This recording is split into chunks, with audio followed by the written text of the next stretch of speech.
I see. Okay.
Bad. What did you Let's do? do let's do this again. No audio. Hello there and welcome to the Drax Files Radio Hour. My name is Draxtor. Today with me in the studio is Matt Ruff. And Matt, please, I'm sorry if I garbled your name. Hello, Matt. How are you doing? I am doing very well. No, you haven't garbled my name at all. That's that's how it's supposed to sound. I think for a German, it's somehow difficult to pronounce that name. I don't know why, but It Matt, shouldn't be I though. have My become family's from such an Germany, so addict of you. I have devoured your body of work, and I was aware of Fool on the Hill and nothing else. For some reason, you escaped my radar, and your books are. I talk about my mom here all the time. My mom would have approved of your books because of the prose. Not only because of the prose, but also because they're published in a highly regarded publishing house here in Germany, DTV. But also the wackiness of your subject matter and the premise and the weirdness of the execution. And I think I emailed you this. I don't know why you don't listen, why you're not a huge Frank Zappa fan, to be honest. Let's go total nerd. Everybody's turning off what Drax is talking about, an author that I never heard of. Now he talks about Zappa. What's going on? But Matt, yeah, welcome and thank you for writing such awesome books. well, thank you for inviting me. And I got to say, this is a real treat. This is amazing to be able to do this. By the way, there's a robot who's on my side of the table part of the time, and now he's kind of standing superimposed with you up, and now he's over there. He is the camera. Wave to him. He's the camera. That's how Oh, people hello. see Oh, so nobody else can see him. him. Nobody can see him. Look, now he's Okay, on the other well, side. this is like there's Look. okay for those of you who are watching. There's a phantom robot with big eyes who keeps popping around, and I was kind of wondering what he was up to. So now I know. Thank you. So and the robot is looking at you and your avatar embodiment. So you have jeans. You're a fan of denim. You're a mandrill with glasses and hair. How do you feel in this embodiment? What does it represent to you? I mean, is this the essence of you somehow? No, I wanted to do something cool that was a little different than just looking like myself. And my fourth novel, Bad Monkeys, the mandrill is like a thing in that. It's the sort of the symbol of the bad guys in that novel. So I thought it would be fun to be a mandrill. And I understand that Tad Williams and I have similar tastes. So those of you who saw his interview, he was also a mandrill, but I gather better dressed than I was. I think he had a suit and Yeah. tie, and I'm definitely not a suit and tie fella. Tad Williams his people shopped for us for the mandrill. So now the novel that is coming out, 88 Names. So we're going to talk about a bunch of things. And by the way, the T-shirt that I have on from Planet IF is part of your novel. Your novel is about virtual worlds, more specifically, I guess, about MMOs. But 88 Names is a really, really awesome book. Let me hold it up here to the camera if I can grab it. Oh no, That's Bad Monkeys, but there's the Bad mandrill. Monkeys. I love Bad Monkeys. I love Bad Monkeys. My wife was reading it in German, and she is American, so she was reading it for practice. But here it is. Here we go. 80. It keeps falling down. Here's 88 Names. No. When is it coming out, Matt? It'll be out in March 17th, so a little more than 2 weeks. Tuesday, March 17th. Okay, here I have another copy. Here we go. Uh, So 88 Names refers to the main guy who is a Sherpa who is leading people through virtual worlds, and he has at the end I think he has 88 alts left over because he's in constant violation of the terms of service of the end user license agreement. 88 Names is about VR, and it's in the it's it, so my first question is, where do you get the courage to go into a crowded field of a virtual reality novel? And again, I enjoyed this tremendously. It's really fantastic, and the way you depict three things that I thank you for. You didn't use Second Life as a cheap punchline, depicting sort of a Second Life knockoff as a place where perverts congregate. You did also acknowledge the opportunity that the avatar embodiment, the way you represent, is really a way to meet people and congregate with people that you don't normally meet in the physical world. And also, there's a line in there where you basically say that money laundering using virtual worlds is bullshit. Yeah, that was kind So of a throwaway line, but I mean, I never really worry too much about what other people are doing. I mean, I've read and been inspired by other writers. I'm a friend of Neil Stephenson's, and I'm a big fan of Snow Crash. And so, to the extent that this book is sort of paying homage to anything, you could sort of think of this as my version of, or a Matt Ruff take on Snow Crash. Obviously, I'm also a big fan of William Gibson's. But in general, I've been fortunate in my career in that I've had publishers who are willing to let me do pretty much whatever I want, and I'm all over the map in terms of subject matter, which is fun for me, and my fans seem to like it. My publicists, not necessarily, because it's really hard to market somebody who's doing something different every time. But this was just an idea that came out of a long-term love of gaming, and particularly computer gaming, and also just observing the way the expansion of the internet, and like there's a sense in which we're all in an online role-playing game now, even people who aren't gamers, because everyone is on either Twitter or Facebook, or is at least secondarily being affected by people who spend way too much time on Twitter or Facebook. Like the news is being driven very much by that. So I thought it would be interesting to tell a story that was set, largely in VR. And in the case of the novel, it's the first 2/3 of the book take place entirely in different virtual environments where everyone the protagonist is interacting with, are people he's never met in real life. And because it's VR, you have total control over how you look and sound. And I have this pretense that it's far enough in the future that simultaneous machine translation actually works flawlessly, so that you can pass yourself off as a native speaker of a language you don't know. So there's this constant guessing game of who you're actually dealing with, but the way you depict it, and that's what I really like. I mean, we talk about the promise and the peril a lot in my documentaries about virtual worlds. I mean, this always comes up in academia, the promise and the peril, and you find a way where I mean, there are issues with anonymity, but there's also an enormous power with what I think Tom Berlstoff was calling pseudonymity, where you embody again this avatar, and the avatar and your actions, they then become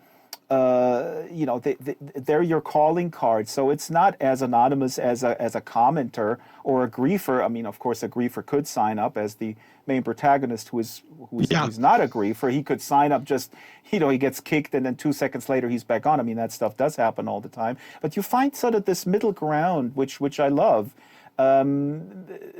between the promise of the peril. A lot of that is just my approach to things generally. I think it's just more interesting to, first of all, I really enjoy sort of understanding other people's points of view. So even if I personally find something, to be threatening or dangerous, I'm kind of curious about the people who don't. And I can see both sides of it. And in this particular instance, I spend way too much time online. I have a lot of opinions about it. I can see both the promise and the peril of it. And the other thing is I also feel that whatever my personal feeling, stuff is going to happen. Like this is an ongoing theme in the book, is that it often doesn't matter what I think, it matters what everybody else thinks. So even if I decided that the internet was, universally terrible or much more bad than good, it wouldn't matter because other folks have different opinions. So if I'm going to tell a story about that, I kind of want to try and capture as many points of view as I can. And in my case, though, I just see both the promise and the peril of it. And regardless, it's here to stay. So I wanted to explore all of that. And it was a great deal of fun. So it gives you a lot to talk about. You have the T-shirt on. The T-shirt is Call to Wizardry. Let me get a side angle. Here we go. There we go. That's the world that it takes. There we go. Can you hear me? Yes, I can hear you. Okay. Can you hear me? Yes, Call to Wizardry. See, we're still. I mean, as I said off the air, we can do this. We can travel in virtual reality with the coronavirus canceling all sorts of congregations, and we're here, but we still face some technical issues. But at least we're not infected by a virus. The shirt that you have on, that's the world it takes place, Call to Wizardry. I guess that's I'm sorry, you're really glitching out now. I'm having a hard time hearing you. Oh, can you hear me now? Is it garbled? Yeah. Yeah, you're coming out. Can you hear me? Yes, I can hear you okay. Okay, yep, now you're coming back. It may just be bandwidth on. If it gets too bad, then we can leave. Reset. Okay. Our reset place. But let me ask you again, in terms of craft. I mean, when you approach the subject matter of virtual I'm world, having a hard time hearing you. We should probably reset. Okay, let's go to the other place. Let's walk to the Magic VHS tape. Let's walk into let's see if this works. Just walk into it and.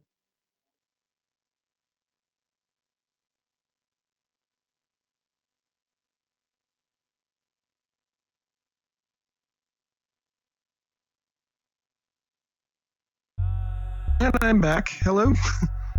Oh, there are actually a few books of yours here. Can you hear me better here? Here we have the German edition of the Mirage, which I love. That's a really nice cover. The cover is magnificent. This sucks with the... Okay, let me bring in the camera person. Here we go. Camera person. And let's see the camera person. Just see if the camera person works, and then we can. Here we go. Yeah, I can see him. He's there he is. Yeah.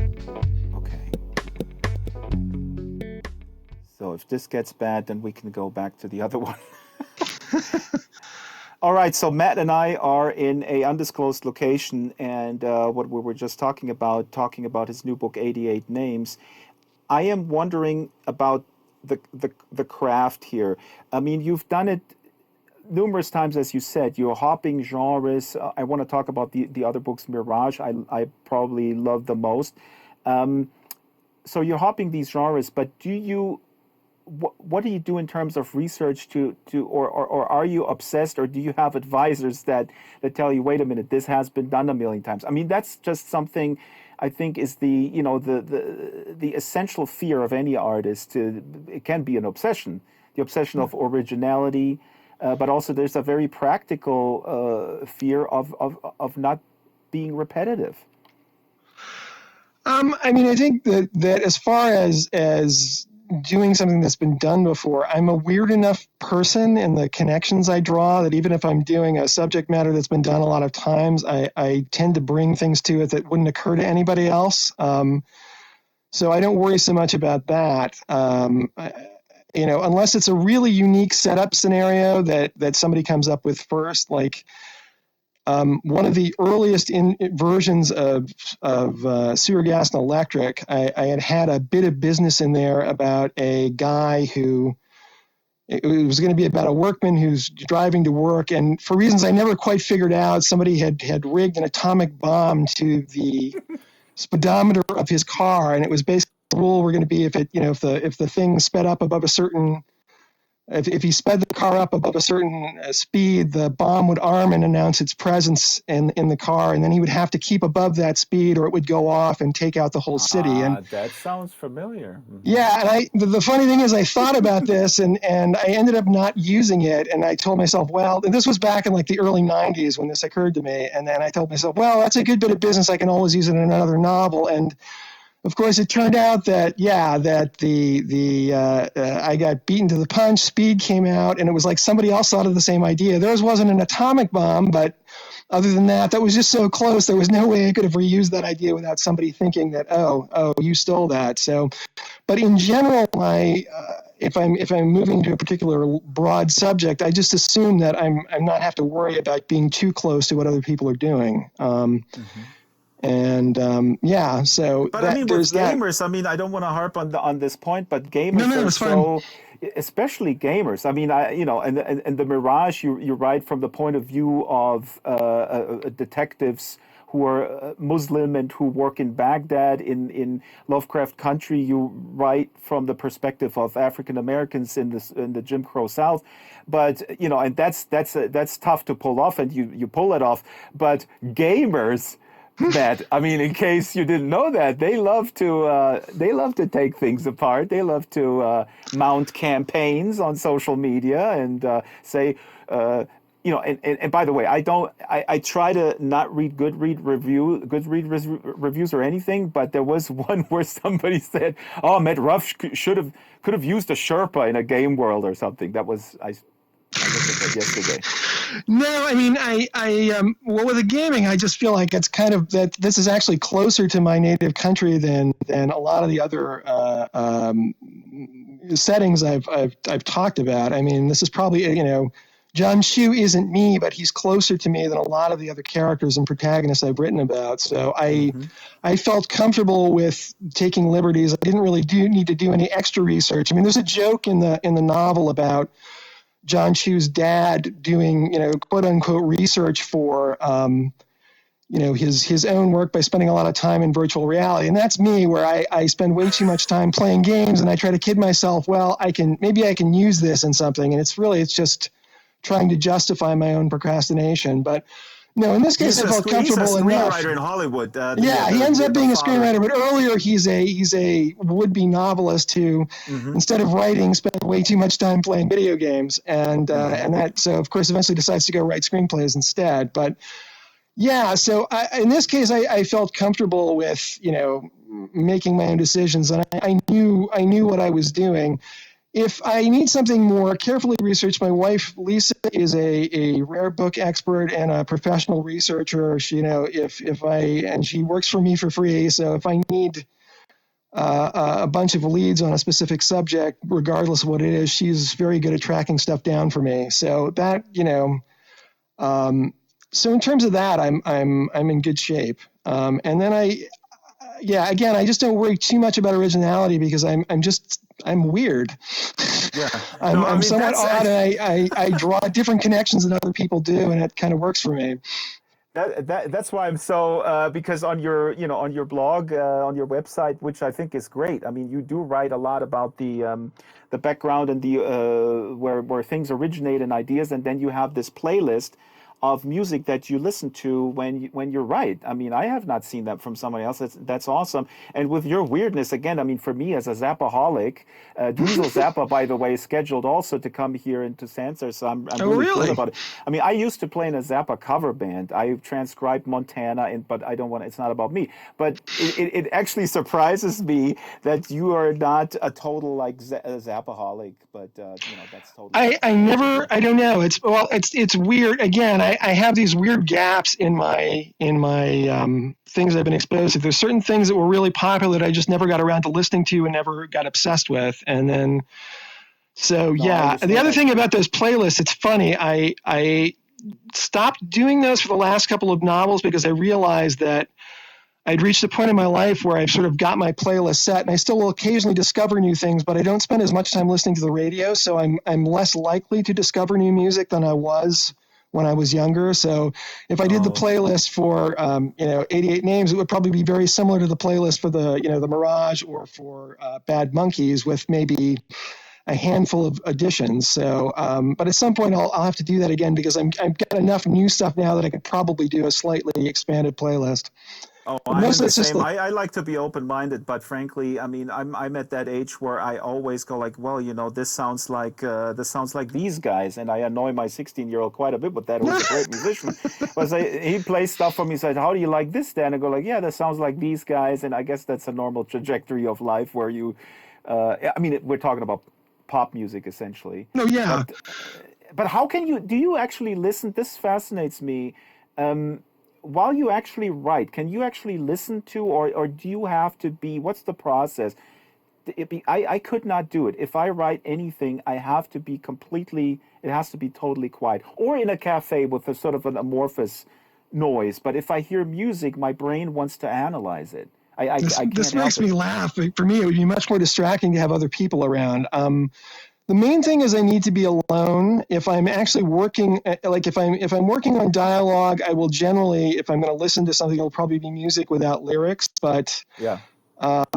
sometimes if I'm just rereading, I'll just have music on in the background. And then, yeah, I mean, sometimes I'm doing silence. I mean, I get most of my first draft work in particular done early in the morning before, as I get older, I become more and more like my father. He used to wake up at ridiculously early hours. And so if I'm up at 4 a.m. and it's dark out and the rest of the world is still largely asleep, that's when I'm usually getting the most work done, as long as I don't go on Twitter first.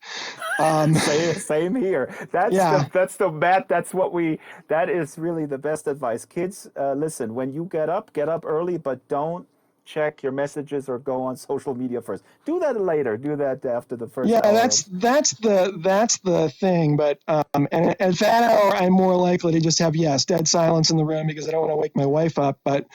Um, but if I'm just sort of sitting and thinking, or I'm just wrestling with, or I'm going through and doing something more like copy editing, or just making sure spellings are all right, or stuff like that, or fine polishing, where I don't have to think quite as hard, that's when I'll have music on. Or if I'm trying to work through a problem in my head, usually I'll go for a walk. But if I'm just doing something else and sort of thinking about a book, then I may have music on for that.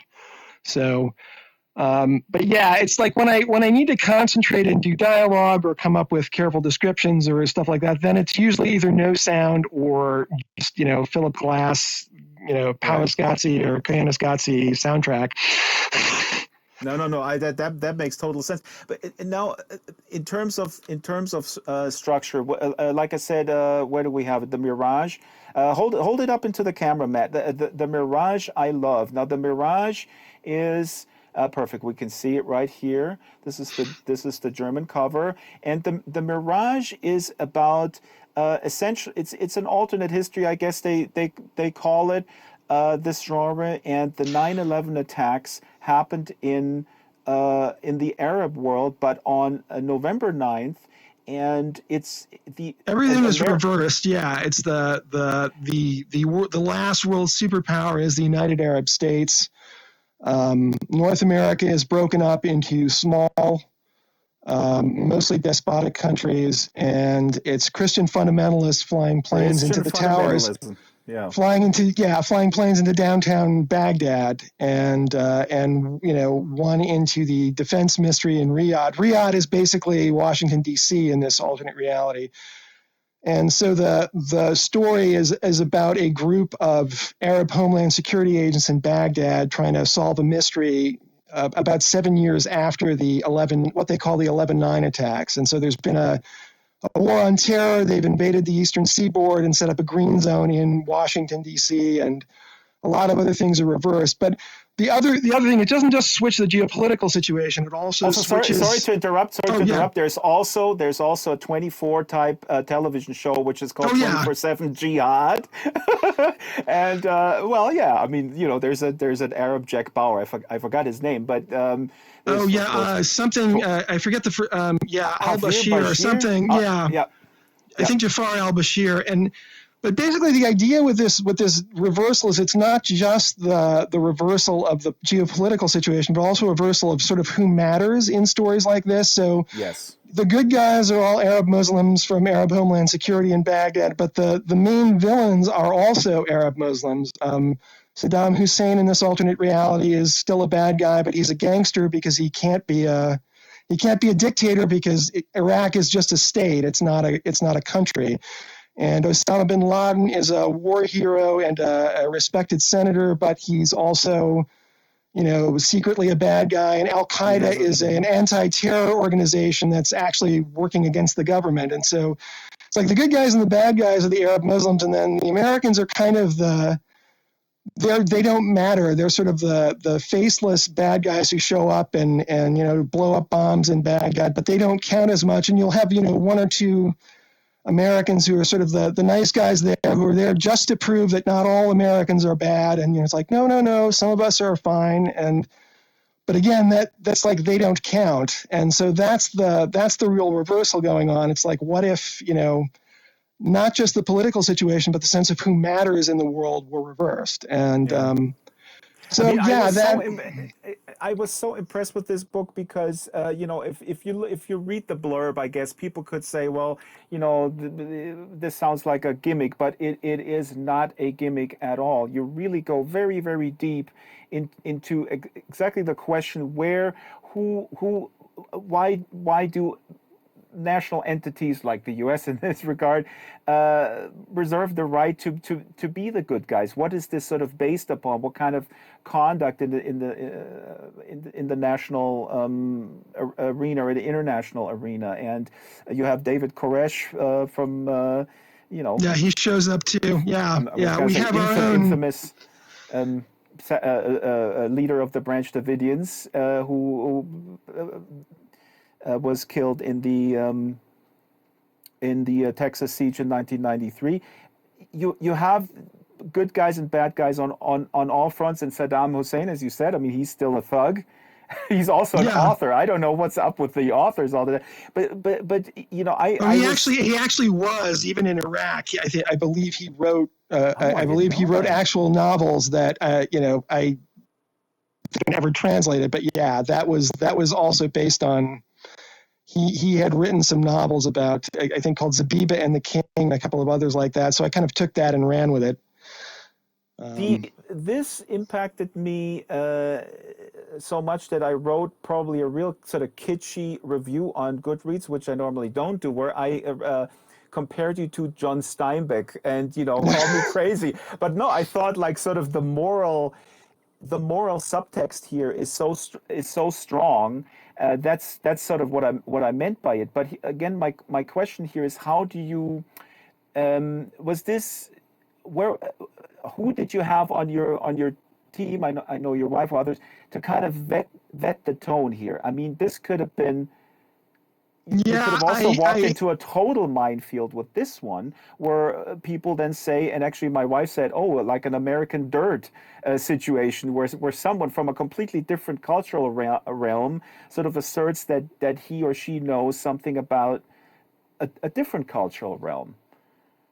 I mean, there I was a little more cautious and did a little more research, but I don't know. I think people, there are important cultural differences. I mean, part of it because of the reversal I was creating with the world situation, I was allowed to cheat around a lot of cultural differences. And part of the trick to pulling this off is sort of recognizing, areas where you're ignorant and just steering clear of them. So, like in the book, the Mustafa al-Baghdadi, who's like the lead, he's basically the main investigator, and he's sort of the central protagonist. I think in the initial version of the story, I sort of envisioned that his father was an imam and I later changed the father to a history professor, partly because I wasn't quite comfortable getting into really heavy religious discussion on that level. I didn't want to have an actual holy man as a character because I was worried I might just miss something. And the historian accomplished sort of the same things I wanted to do with that character. So a lot of it is just recognizing areas where your research may not cover everything and sort of working on that. And then the rest of it is just, I have a pretty good sense of what I'm trying to accomplish and, whether my attempts to be sympathetic and sort of transfer my own point of view into this person from a different background is working or not. And at the end of the day, it's still a judgment call. And but what I find is that I was nervous with the Mirage, but it's generally been pretty well received. And since then, I've just been a little bit calmer about. I trust my ability to make those judgments as to whether it's working. And there are people who just feel categorically that you shouldn't do this, and I just don't agree with that. I think part of the power of fiction and part of what makes it interesting to me is that I can, perform these acts of sort of empathy and sympathy and project myself into a different viewpoint. And if I couldn't do that, it would just be a lot less interesting and a lot less fun. And I just,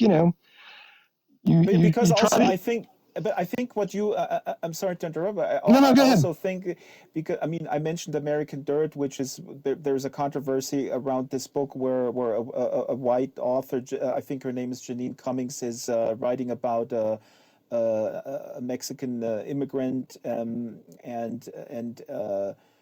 the Latinx community is sort of saying, here's sort of cultural appropriation of our realm, and they're of course saying, well, this is about empathy and it's just somebody trying to be empathetic. But I think with your stuff, you and I haven't read the book, so I don't want to take a position on this controversy, and which is of course amplified by social media. Surprise, Yeah. surprise. Well, that's the other thing. When the Mirage came out, social media was not as big a thing yet. So Twitter had got started, but I think it might go differently today. But I don't know. That's certainly one thing that's changed. But what I was getting at, I think what you pull off here, and also with Lovecraft Country, the same thing is that again, your ability to have this empathy and really go into these other cultural realms is amazing. But also you focus on the shared humanity. I think. The detectives in Mirage, the Homeland Security officials and the bad guys. They all at the end of the day, you read this book and you go like, what? We are actually all humans, and especially with Lovecraft Country, the same thing. Mm-hmm. It is set in the Jim Crow South, but no, it's actually that's funny. This is a thing that a lot of people make a mistake about. It actually isn't set in the South. Except for one part of the opening, all of it takes place in the North. Massachusetts. Yes, it takes place in the Jim Crow era. But yeah, this is something that Americans often get wrong too, is that they assume that racism was only a southern. I played the European. I have a. This is a thing in America as well. Is like everybody assumes, if you're writing about the Arab segregation, obviously it's going to be set in the South. But in fact, it was in some ways worse in the North because at least the South embraced its racism, whereas the Northerners were just as prejudiced, but at the same time they would gaslight you. They would be discriminating against you, and at the same time to your face denying they were doing it. So that's which is kind of part of what makes it Lovecraftian, is this added layer of paranoia, is that I'm not going to rent you a room in my motel, but I'm not going to tell you why. I'm going to make up some story about how I've rented the last room, and then the other people the other motel owners you go to are going to tell you the same thing. So yeah, that's a thing. But anyway, I'm sorry. I just that's a thing that constantly people say, and it's funny to me that no, really, actually, it was in the North and the West too. It wasn't just the South. No, thank you for clarifying that, and I have to apologize because I'm actually now working on a documentary about Tony Harper, who is a jazz musician who was born in San Diego and grew up in LA, and she tells the story about when she went on tour as a 12-year-old in the South for the first time, and she had never experienced it. So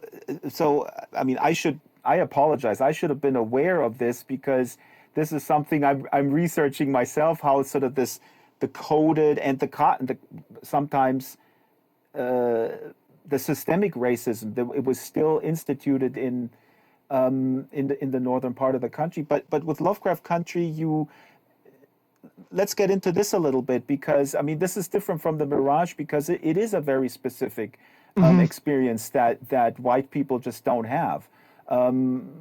And you pull this off as well. And what fascinated me about this one is also that the Lovecraftian, the exposure to the Lovecraftian part, the black folks in the story, they're all like, yeah, okay.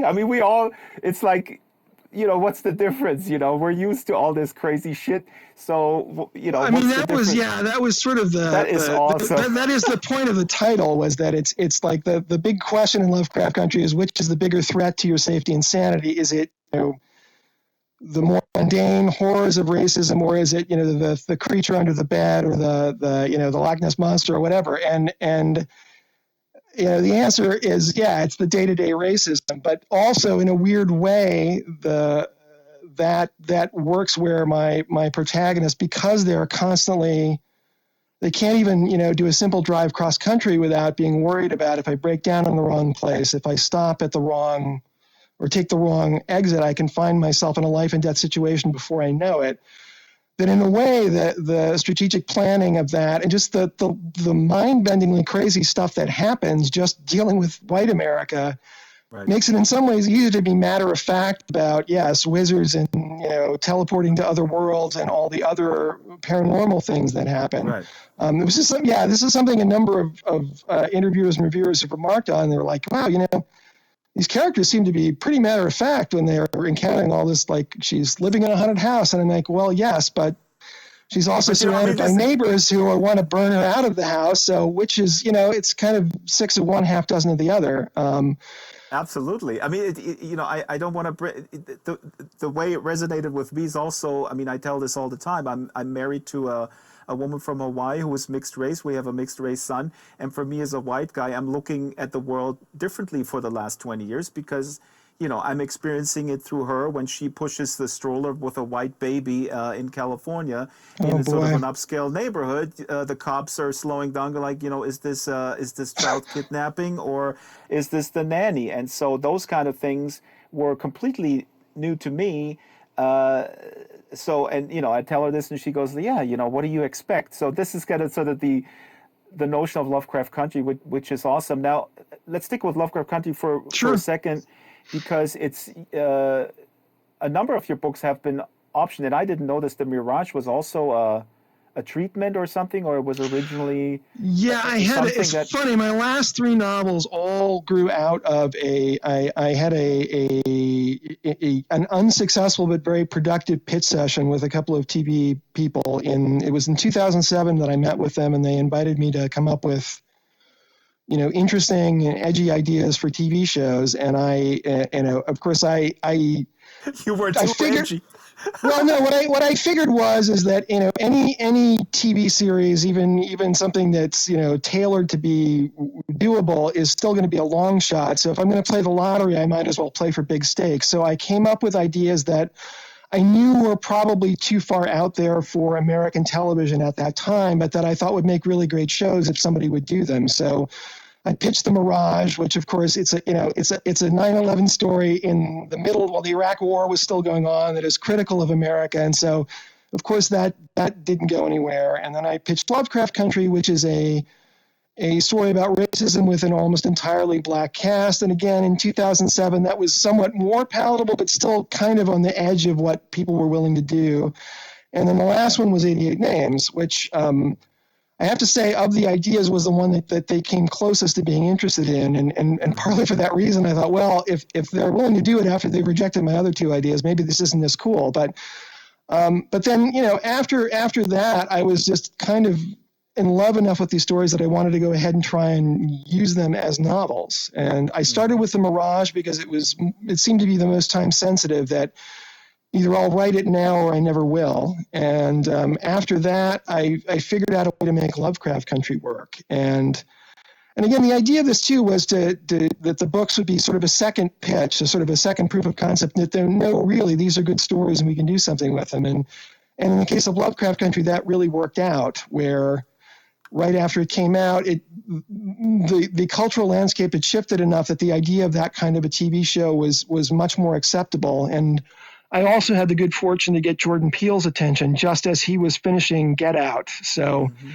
and because of that, the book has been picked up and has now been made into an HBO series that'll be airing later this year. So this is a series, and I ask this every guest, how do you feel about a series? And we had serious discussions here in the book club around the book 13 Reasons Why, which is about teenage suicide, which was made into a Netflix show. And there, I believe, I don't know where the data came from, but it was almost like the Werther effect with Goethe, where the suicide rate among teenagers was increased when this show aired. Now, really? I'll send you the article and I'll link it here. And the people who were interviewed for this article say, the glossiness. I mean, the audiovisual medium, it may not be perfect for the subject matter because it looks glossy no matter what. I mean, unless you make it intentionally, I don't know, like a darker 70s look or whatever, but also the serialization, while the book is a finite thing. Now with Lovecraft Country, it's not that big of an issue, but I want to ask you about making a series out of a book which is very, very nicely coherent and has a wonderful ending which is somewhat open but also wraps it up and just leaves you. And to me, again, as a reader, I work in the audiovisual field, but I hate nothing more than, for mainly commercial reasons, just dragging things out. And I have this discussion still to this day about Lost, how Lost ended and how they really wanted to end it. And, I applaud them, and I actually loved the ending. Some people hate it. But anyway, what are your thoughts on taking your narrative, your finite product here, and possibly stretching it beyond? Well, Yeah. I mean, in a way, I feel like I've got the best of both worlds because my novel's not going anywhere. I've got my idealized version, my version of the telling, but and now but it's a broad enough and a rich enough subject and a rich enough setup that you can do a lot of interesting things with it. And so I'm kind of fascinated to see, like, Misha Green, who's the showrunner, is amazing, and I'm limited. I don't know everything about what they've done in the first season, and I can't really talk about much anyway, even the stuff I do know. But what they've done is they've taken the basic concept of the book and expanded it and added even more cool stuff. And I think it's going to be amazing. And yes, you do always have the problem with TV where it's open-ended. If they decide to do multiple seasons, it's often driven as much by commercial, decisions as artistic ones. So if a network feels like they can make money on something by going on another season, even if they don't have any more to tell, really, they will often drag it out. And that you just got to hope for the best. But the people involved in the series so far seem to all be incredibly talented. HBO's got a lot of, the acting in this is going to be great. And the tech people I've met when I got to visit the set are all incredibly talented. So I think it will be really neat. And you just cross your fingers that it doesn't go on longer than it needs to. But I think there's plenty of cool stuff they can do with it. And it had always been my hope that the book would inspire somebody else to do other versions of the story. So I am very happy about it and very optimistic about it. And I really think, I'm a big fan of Jordan Peele, and nobody better than, I could think of a few others, but that he has the understanding of how narrative works. It's wonderful that he is involved with it. When is this already scheduled to? They have not yet announced an official date. I know it will be sometime later this year, but I don't know exactly when. It's basically the principal photography is all done. I think they're still editing the episodes, and then they've got to do however many months of visual effects and sound and stuff. So, because this will be I think a pretty CGI heavy series. So. Yeah. So I uploaded a little octopus into your yes, for your avatar, which I would have worn, except you wouldn't be able to see my mouth because it would be wrapped around my head. But yes, we in real time VR we have no patience for 6 months of CGI work. Yeah. It either works or it doesn't. And today, it worked. It worked out so far with a little glitch at the beginning. Okay, so I don't know what my favorite book of yours is the Bad Monkeys I love, but also the Public Works trilogy. And now here's the Public Works trilogy. I'm not going to attempt to describe what it is about, but I would like you to imagine if you had to pitch the Public Works trilogy today. In a sort of 12-second elevator pitch, as I'm told people still do in Hollywood, or maybe now it's a 10-second elevator pitch, whatever. But the Public Works trilogy is so vast and so nuts. I remember a lot of details, but not nearly enough, and I got to reread it. It reminds me of the Illuminati trilogy in sort of tone and in wackiness, and also thank you, Matt, that you now. I don't have to read Ayn Rand every time I go into my English used bookstore in Munich. There's a big Atlas Shrugged there, and I go like, "Nah, I can't read this garbage." But you have this this dialogue with an Ayn Rand AI and one of the protagonists, and they sort of They fight it out about their different philosophy about economic systems. That's absolutely brilliant.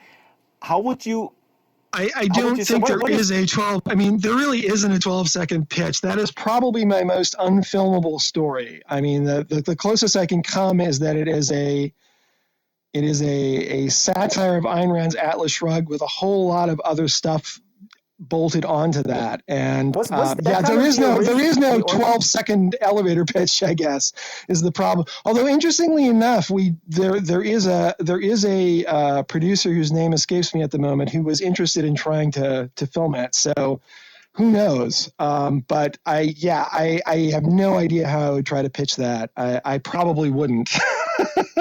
I think but I it would started probably just off with accept the that. No, it go ahead. started off with the Ayn Rand worldview a little bit, or was it the what the was the the origin? Do you the remember the kernel? the oh yeah, there is a description of the origin story on my website because it's rather convoluted. But no, actually, the novel started out with just the title. I was screwing around on the Cornell campus bookstore today. I should have been working on my first novel, Fall on the Hill, and instead I was in the fantasy and sci-fi section.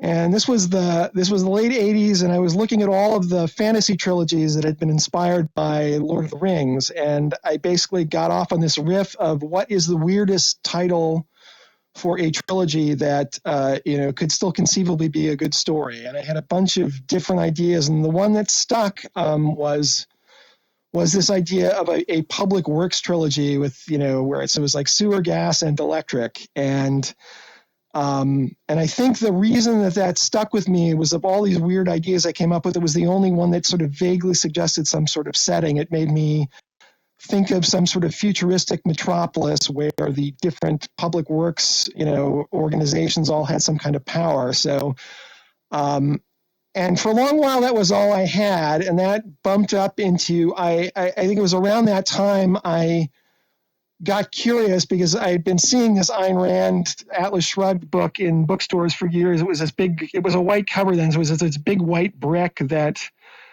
I knew a lot of people were interested in. And so one day I bought it and read it, and my reaction was very different. Most people I know either absolutely hate Atlas Shrugged, they think she's the devil incarnate, or they unqualified love it. That's like she's the most brilliant philosopher who ever lived. And I my just feel reaction was neither of those things. It was like I found it actually quite a fun story to read. I'm a minister's son. I'm kind of partial to apocalypses, which is definitely one thing that story is, and stories about the world falling apart.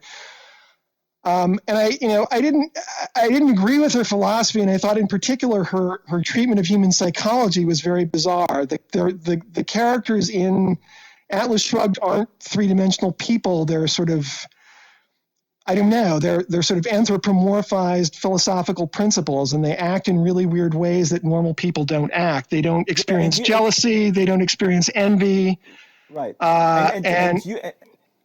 I'm sorry, I keep interrupting, but what is so well done in the Public Works trilogy is how you then challenge. I mean, it's really like you would be talking to Ayn Rand. yeah, I mean, through the character, Ayn Rand is this AI hologram in this bottle in your story, and Joan Fine, one of the main characters, is really challenging Ayn Rand on her views, which sort of basically say that if you're very egotistical, that's good for the world. You just got to be as egotistic. I mean, I'm simplifying here. And by the way, no, I know, but yeah.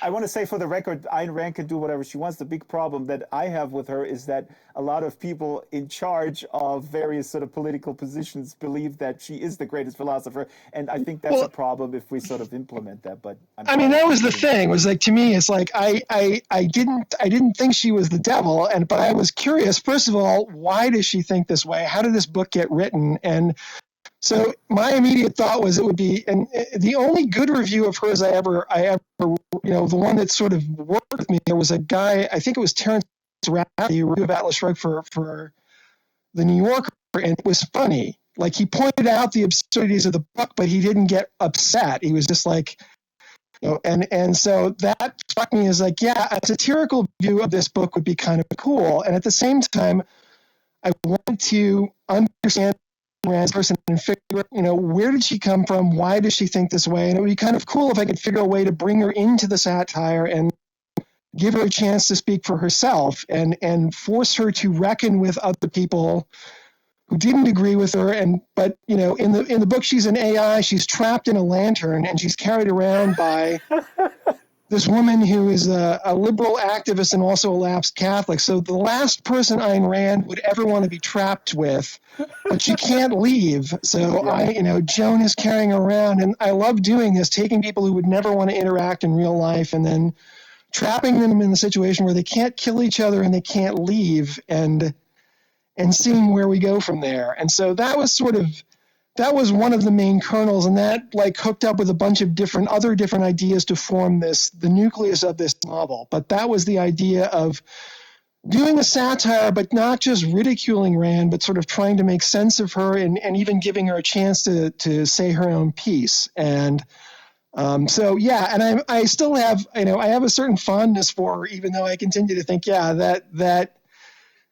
in her own life, she made a lot of the people around her unhappy. She was, the philosophy just doesn't really work with real human beings in a lot of cases, but it's still obviously very influential. So, but it would be very hard to film because it's very much of an interior and a talky book. And, but it's also got things like there's a shark in the sewers that's eating people. There's a lot of action. I mean, come on. So there's a lot of action. You could do it, but you'd have to really think about how to translate the more philosophical bits in a way that would work in a visual medium. So, I don't know how to pitch this in 12 seconds. No, it's the West Wing meets Speed. That's how you're going to pitch it. And then you cast Keanu Reeves and it's all done. That might work.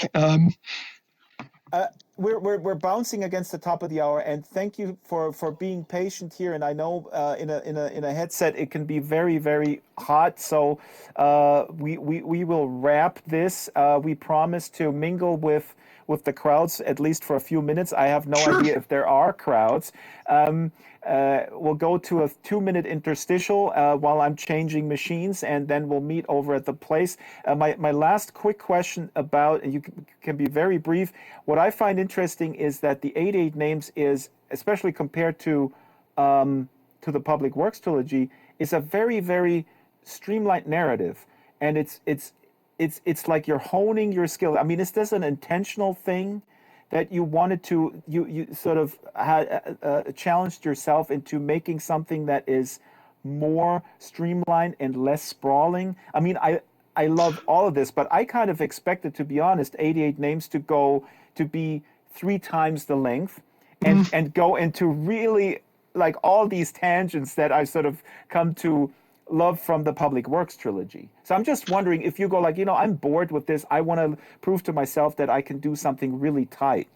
I think part of it is just, it isn't so much a conscious decision as just part of, as I've gotten older and more mature, I think one of the things that's changed about me is when I was younger, I was willing to just throw any idea that came to me into a novel and try to make it work. Whereas now I've become a bit more selective, and so it's just more of a maturing as a writer and changing with time. And again, it's not. I hesitate to use.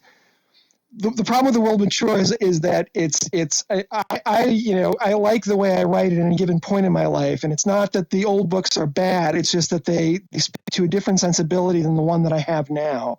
Mm-hmm. So I don't want to say that the new books are necessarily better than the older ones. It's just that I am more selective about what I want to include, and the streamlining is just more of a personal taste issue than if that makes sense. So it's just part of. Yeah. Part of growing and maturing in my style. So it's the way I played jazz solos when I was in college and the way I play jazz solos today, which sometimes are just 2 notes, but they're finely honed. Mm-hmm. Or as my neighbor says, turn down the amplifier. Okay. Yeah, exactly. So folks who are watching this on the stream, we're going to go to a 2-minute intermission. And Matt, if you look in your... if you click on your wrist, you have a globe there, and in the globe, it has the events.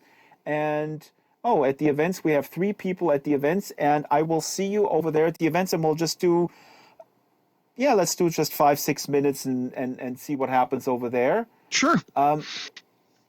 You just hit the join events, and I will see you there in just a few minutes. I hope you Okay, and don't I'm sorry, encounter what is any. this going to be called in my events? It's the first one that's listed, the Drax Files Radio Hour viewing party. You click the globe icon. Yep, and I'm seeing Drax Files Radio Hour episode something, and then That's it. I'm seeing, oh, that's the one. Yeah, that's the Okay. one. Because we are in an undisclosed location. Now Okay. we're going to mingle with the unwashed masses, but I told them to Today take 11. No, so this is, I see, joint event. Yes. Okay. If I don't Okay. show up there, I will try to find you. All Okay. right, thank you very much, by the way, everyone, for coming, and thanks for having me. If I never see you again, you violated the terms of service, no doubt. Yes, well, this may happen. Okay, talk to you in a minute. Okay.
All right, here we are. And who do we have here? Who is this little person? I don't see names. Um, and I hope Matt is coming. Oh, sorry, I have voices. Jamal. Hello, Drax. Hello, Jamal. I used. Did you see your little Hello. robot? No, I stay with this always. Hey, And guys. How are you? and here is Matt, and I'm now on a different Hello. machine. Who do we have here? I don't see names. Who are you? Here with the habitual offender shirt. Hello? Well, Matt, this is Jamal. Jamal is a content creator. He makes really wacky avatars. He actually makes. Econis. Oh, Econis. Iconis here. Iconis is joining us from Hello. Mexico. Hello. Exactly. Wow, and look, and we see ourselves right there on the Oh screen. my God. It is a continuous loop of things. Well, this is Matt, and Matt wrote about virtual reality. Do you have any questions for Matt? We have just a few minutes. Um, and I mean, we could go into thousands of worlds, but I don't want to help Matt procrastinate more than he already does, which is fascinating when writers with this kind of output talk about their procrastination. They still get things done. How do you do it, Matt? If nobody has a question, I have a question about what you mentioned earlier about procrastinating. Do you have an internal sort of red flag that tells you I'm procrastinating. I'm going to give myself 15 more minutes. I'm basically talking Uh, about sort of a discipline, or what is there a trick that you can share? there's no magic trick. It's more just if I'm at that point where I'm negotiating with myself, oh, I'm going to do something in 15 minutes, it's probably already too late. It's just basically I've got to just sit down and get to it right away and not do stuff beforehand. If I start negotiating, then I'm already starting to lose the battle. Do you have a question, Ikunis? Can we turn that off? It's funny. I'm getting a weird repeat where I'm hearing you talk and Oh, I'm also hearing. I'm sorry. Is there a way to? You guys have to turn down the world audio. Go to your settings and turn the world audio down all the way. It's the sliders. You see those sliders? Turn world audio down all the way. There we go. Sorry, I should have told you guys that. I have it down. Oh, I see. Ikunis? There we go. I've shut it off. Yeah, I'm good. Can you hear me? Yes. Yes. Okay, good. You have a Hello. question? Ikunis? Excuse me, I'm hearing another voices. I like Yeah, you have to like turn a the world delay. audio down. You have to turn the world audio down. But we can just go in here. It should be quieter. But if you Okay, sure.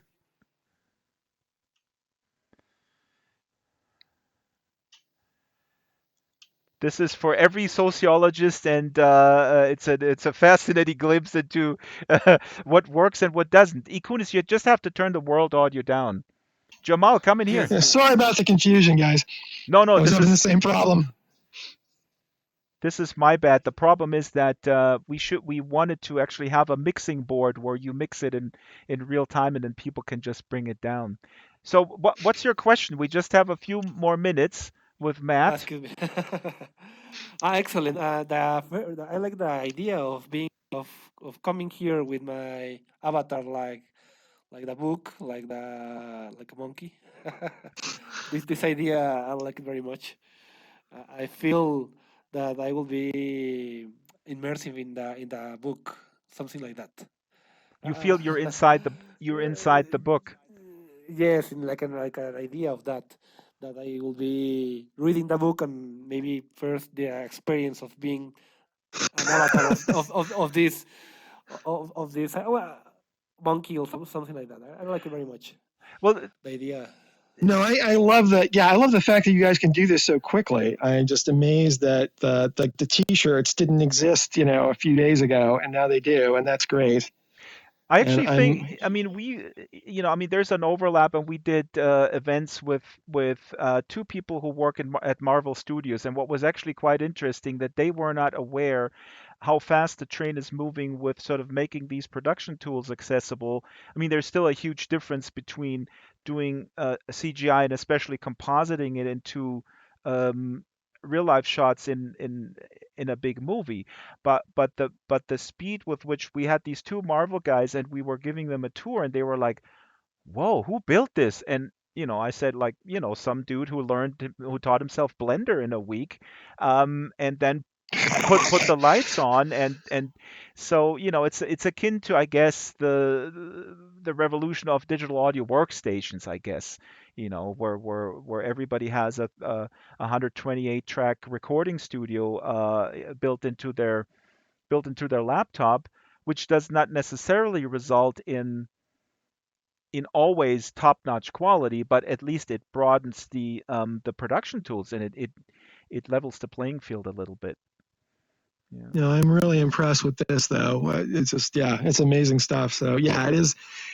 It's not quite as seamless as in the novel. That's why I said it 20 years in the future when the bugs have been sort of knocked out of this, and it's really seamless. But It'll be that quick. will be. I hope I live long enough to really see the full bore version of this, where it's photorealistic, and but we'll get there. I like very much the idea that Draxtor here. Uh, I'm talking with a person that write the book, and with and I'm looking the person that write the book, but like the like a monkey with Oh hair, yeah. white hair, something like that. And it's spectacular that idea because is I feel in the book in another way because when I will be reading, I will be feeling and thinking with this moment and say, I talk with a person that write the book Yep. And with actually, I want to say, Ikunis is a lecturer, and you're also doing research in immersive environments, and you wrote a whole bunch of really interesting papers on the subject. So this whole avatar embodiment. If nobody has a question, Jamal, just chime in and talk over me. I do it all the time. That's what Germans do. I'm I'm sorry, but I have a last question.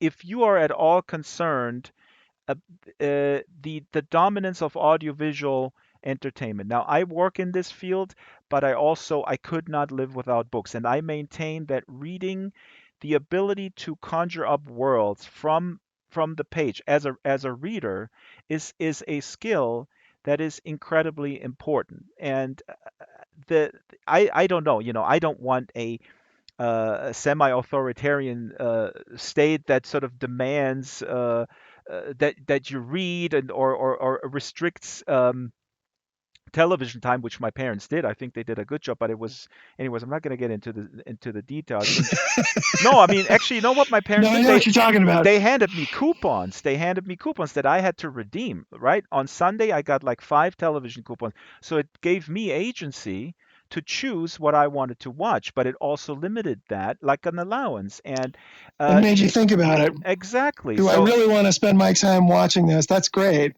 but there was Um, also there was an assumption here that uh, the constant sort of consumption is maybe not a good thing. So what are your thoughts on that as a writer?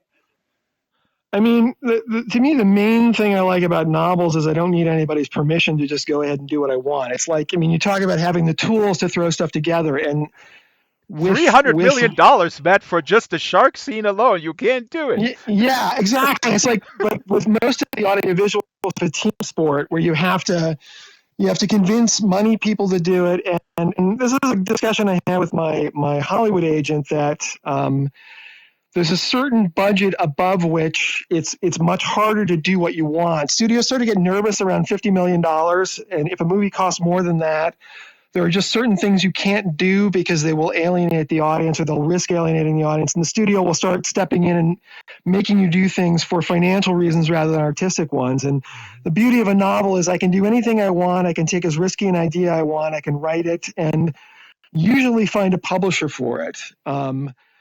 But at the same time, because I enjoy a lot of television, I enjoy a lot of movies. I write very cinematically in certain ways, and so in a way that makes it easier once I've got it on paper to show somebody and say, yeah, this is what could you do with this as a film? See, it could work. And so it's kind of the best of both worlds with what I do, is that I've got the freedom, but I would love it if they could, somehow magically lower the price of audiovisual creativity and let anybody. I mean, it's happening. The costs are coming down, but you couldn't do a homebrew Avengers, for example. Hmm. You just can't do anything that looks anywhere near as good as that yet. Oh, you will. Um, You will, yeah. but my issue here is, and that's where I'm a real pessimist. Culturally, weirdly enough, working in this field, is that I find it a little scary that the ability to absorb like a larger narrative, that skill is definitely diminishing because we don't practice it enough. I think that this is a muscle. I mean, I'm not saying like reading books is like, eat your broccoli even if you don't like it. No, but No, I know just, what you it's mean. the same with theater, let's say, right? Like a certain amount of certain type of theater or even music. I mean, I studied music and I have this issue with my dad to this day where I like something like Lutoslavsky or even Berg, which is really pedestrian, frankly, and he goes, that's really noisy. And I go, no, no, just sit down and listen to it for 2 hours, or a large, weird contemporary opera or something like that. It's what I'm talking about. The ability to absorb different types of It is. It is art change. I mean, is, people's attention spans are getting shorter, but this is not a new problem. I mean, yeah. even at its height, novel reading was always sort of a limited audience. I mean, Harlan Ellison was bitching about this 50 years ago that, maybe there's 1% of Americans who read more than one book a year. And so it's all, the dirty little secret is that it's always been like this in a Okay. way. Well, that gives me hope actually. In that sense, you're actually giving me hope so that it's not it's stagnant in its bad But for me, I still feel like you can, you just got to pick your battles and try to, keep your ear to the ground and learn how to tailor your own way of telling stories that you can still catch the people with new taste and new attitudes. Right. And or just, accept the fact that if you're writing for your own interest, that there will be people who won't be into that and won't want to know what you're saying. So, Or but you do one I've for always you been and pretty you do good one that for way. them. Yeah. Yeah, exactly.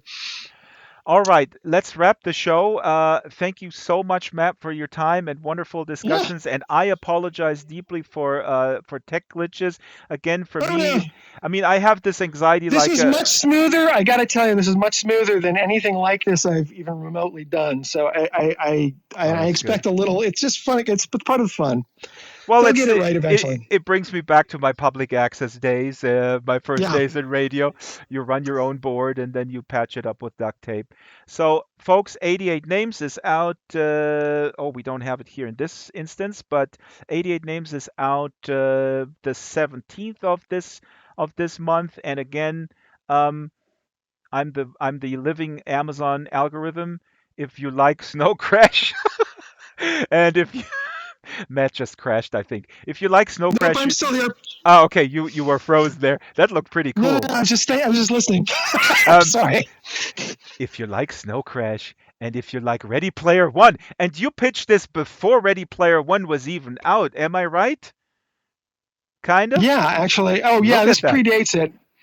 Well, Um, I mean, I bitch about Ready Player One occasionally, but I mean, no offense to any I think it's actually really good book, but I liked yours a lot better. I really I think honestly do. Ernie, and I'll be honest. I haven't read the Klein book. I did go to see the Spielberg movie because I was just curious whether, yeah, it was that whether Steven Spielberg had kind of stolen my thunder on this, and Hmm. It's very it's different. he's playing a different game, and Totally. I think particularly the movie. I can't speak to the book, but the movie seems more about the gee whiz aspects of virtual reality and the nostalgia trip for the 1980s, which is is Yes. fine. But whereas I'm more interested in the porous identity and not knowing who you're dealing with, and there's hints of that in Ready Player One, but I kind of feel like Spielberg was less interested in that than I was. So Yeah.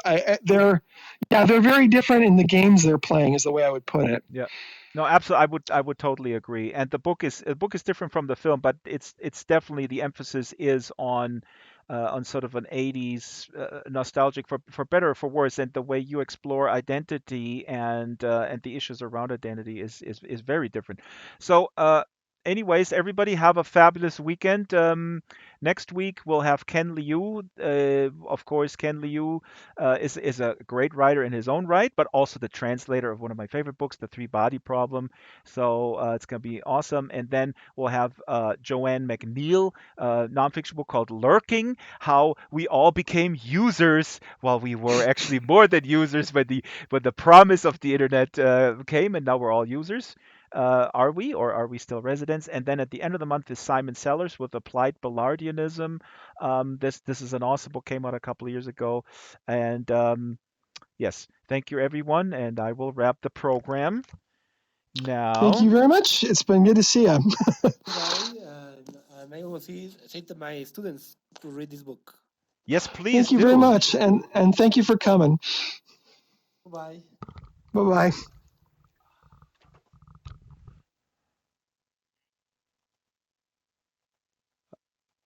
Okay, I'm taking off the headset. Yeah, Matt, thank you so much, really, for your time. And I should have asked if you, if you feel okay, because the headset over this amount of time can be weird and a little bit nauseating. Okay,